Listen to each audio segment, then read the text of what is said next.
Hello friend, welcome back to my channel. चलिए आज के इस वीडियो में हम ट्राउज़र पैंट की कटिंग करना सीखेंगे बहुत ही इजी तरीके से, स्टेप बाय स्टेप। तो चलिए उसके लिए हम अपनी वीडियो को शुरू करते हैं। तो ये देखिए, ये मैंने इस तरह से गोल्डन कलर में जो हमारा शाइनिंग में कपड़ा है वो मैंने लिया है। ये जो कपड़ा है ये मैंने 2.25 मीटर लिया है इस तरह से। तो एक बार हम इसको लंबाई की तरफ से फोल्ड कर लेंगे बीच में से।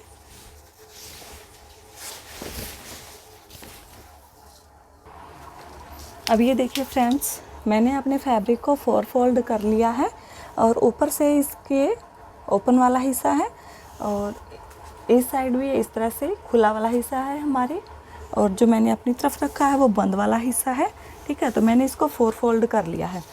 और एक बात का ध्यान रखना, अगर आपका फैब्रिक बराबर नहीं है तो आप उसे बराबर करें, ऊपर से कट करके एक्स्ट्रा कपड़ा हो उसको, और अगर हमारे कपड़े में सिलवट वगैरह है तो हम उसे भी प्रेस करके अपनी सिलवटों को बाहर निकाल लें, क्योंकि अगर हमारे फैब्रिक में सिलवटें रहेंगी तो उससे क्या हमारा कपड़ा कम या ज़्यादा रह जाएगा, जिससे हमारी जो पैंट बना रहे हैं हम वो अच्छे से परफेक्ट फिटिंग के साथ में नहीं आएगी। ठीक है, तो सबसे पहले ये देखिए, अब हम ऊपर से निशान लगा रहे हैं। ठीक है, सबसे पहले हम यहाँ जो हमारा एक्स्ट्रा फैब्रिक है हम उसके ऊपर यहाँ से इसको हम बराबर करके हाफ इंच के ऊपर इस तरह से एक बार निशान लगा के अपने फैब्रिक को बराबर कर लेंगे।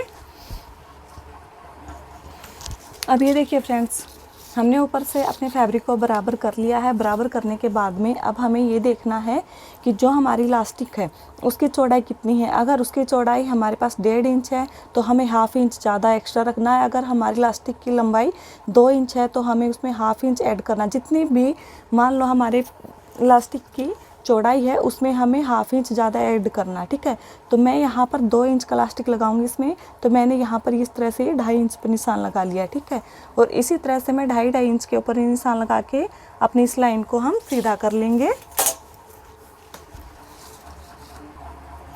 अब ये हमने निशान लगा लिया है। निशान लगाने के बाद में अब हम ये देखेंगे कि जो हम पैंट बना रहे हैं उसकी लंबाई कितनी है। तो हम ये रेडी पैंट बनाएंगे 37 यानी कि 37 इंच की।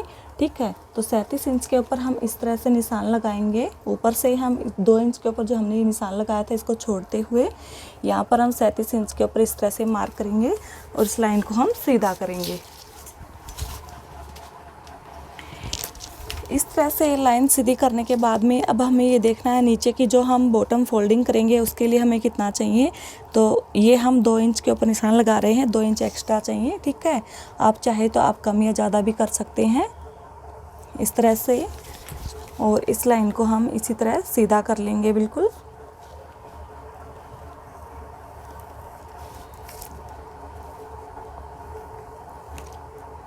ठीक है, तो यहाँ तक हमारी मार्किंग हो चुकी है। हमने ऊपर 2 इंच इलास्टिक के लिए छोड़ा है जो हम फोल्ड करेंगे। नीचे हमारी लंबाई और नीचे हमने ये जो 2 इंच का निशान लगाया है ये हमारी बॉटम फोल्डिंग के लिए। ठीक है, अब सबसे पहले हम क्या करेंगे, ऊपर हम यहाँ पर निशान लगाएंगे। ठीक है, तो ये देखिए जितनी हमारी हिप है उसको हम 4 से डिवाइड करेंगे। ठीक है, तो मैं यहाँ पर 40 इंच है, 40 इंच को मैंने 4 से डिवाइड किया तो 10 इंच आ गए हमारे ये, और 10 इंच के अंदर हमने 2 इंच एक्स्ट्रा ऐड करना है, तो ये हमारा हो गया 12 इंच। तो मैंने इस तरह से 12 इंच के ऊपर एक निशान लगा लिया है और अब इसी तरह मैं नीचे की तरफ 12 इंच पर ही एक निशान लगाऊंगी और हम इस तरह से ये 12 इंच का हम एक बॉक्स बना लेंगे यहाँ पर इस तरह से। और अब हम इनको सीधा मिला लेंगे।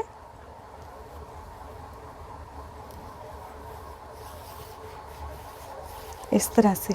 ठीक है, और इस लाइन को भी हम इसी तरह से सीधा करेंगे और आपस में इन दोनों को मिला लेंगे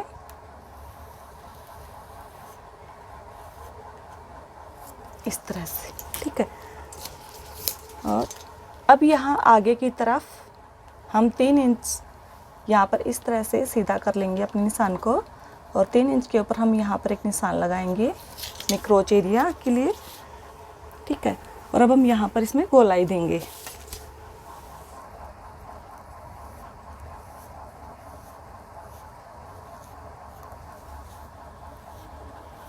तरह से, तो ये हमने गोलाई लगा ली है यहाँ पर इस तरह से 3 इंच के ऊपर।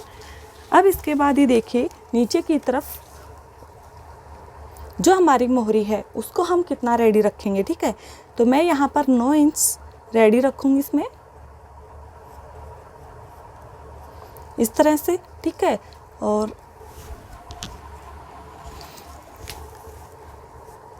1.5 इंच हम यहाँ पर एक्स्ट्रा निशान लगाएंगे, ठीक है। तो ये हमारा टोटल हो गया 10.5 इंच, इस तरह से। तो यहाँ तक हमने निशान लगा लिए हैं। अब हम अपने लक्ष्य पर से इस तरह से इनको मिलाएंगे। अब ये हमारे निशान लग के तैयार हो चुके हैं। अब जहाँ तक हमने निशान लगाए हैं अब हम वहाँ पर उसकी हम कटिंग कर लेंगे।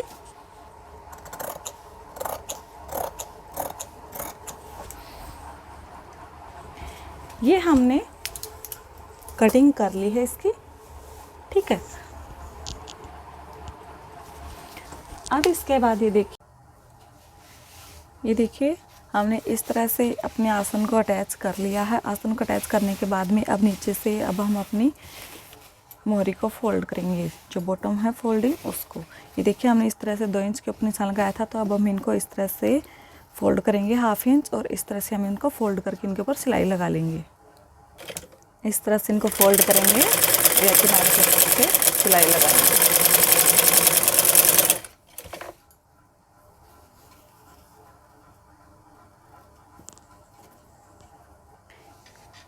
अब ये हमने बॉटम को फोल्ड कर लिया है। बॉटम को फोल्ड करने के बाद में अब जितनी भी हमारी मोहरी है उसको हम इस तरह से फोल्ड करेंगे, और जितनी हमें रखनी है हम उसके ऊपर निशान लगाएंगे और अपने सिलाई को कंप्लीट करेंगे, ठीक है।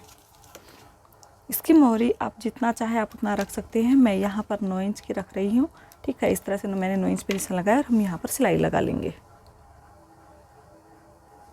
अब हम इस तरह से चारों तरफ से हम इसको पहले फोल्ड करेंगे, ठीक है।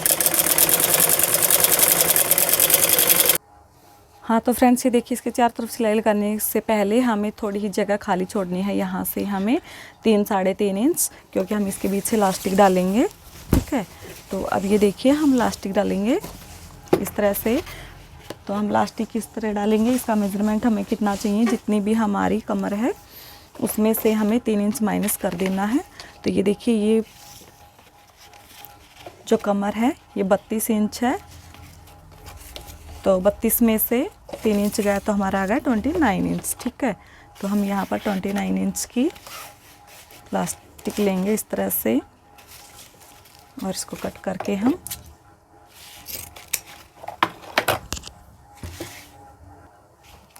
अब हम इस तरह से एक सेफ्टी पिन लेंगे और उसके सहायता से अपने इलास्टिक को हम पैंट में डालेंगे। जहाँ पर हमने इस तरह से खुली जगह छोड़ी थी वहाँ से हम अपने इलास्टिक को इस तरह से इसके अंदर डालेंगे।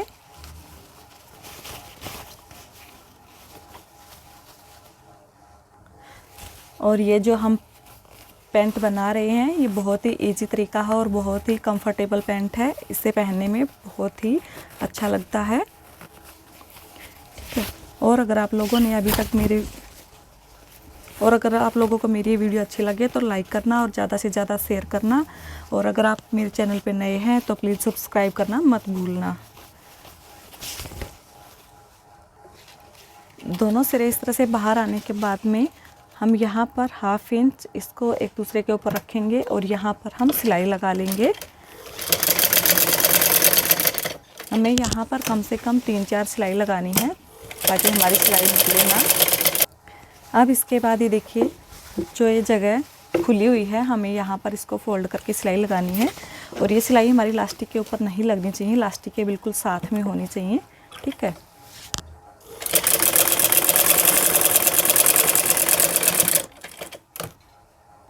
ये वाली सिलाई लगने के बाद में अब हम इस तरह से अपने इलास्टिक को अच्छे से खींच के सेट कर लेंगे। सेट करने के बाद में अब हम यहाँ बीच सेंटर में एक सिलाई लगाएंगे, इसके ऊपर इस तरह से रखेंगे और यहाँ इसके बीच में इसको सेट करते हुए सिलाई लगाएंगे, ठीक है। यहाँ पर हम इस तरह से पीछे की तरफ खींचेंगे।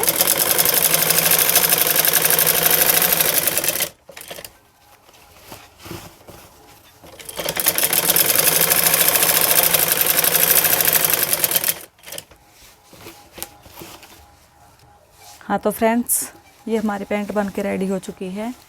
ये देखिए इस तरह से हमने इलास्टिक भी लगा लिया है इसके ऊपर, कितने अच्छे से फिनिशिंग के साथ में लग के तैयार हो चुका है।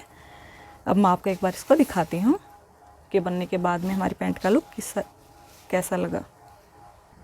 ये देखिए फ्रेंड्स, बनने के बाद में कुछ इस तरह से दिखाई देगा।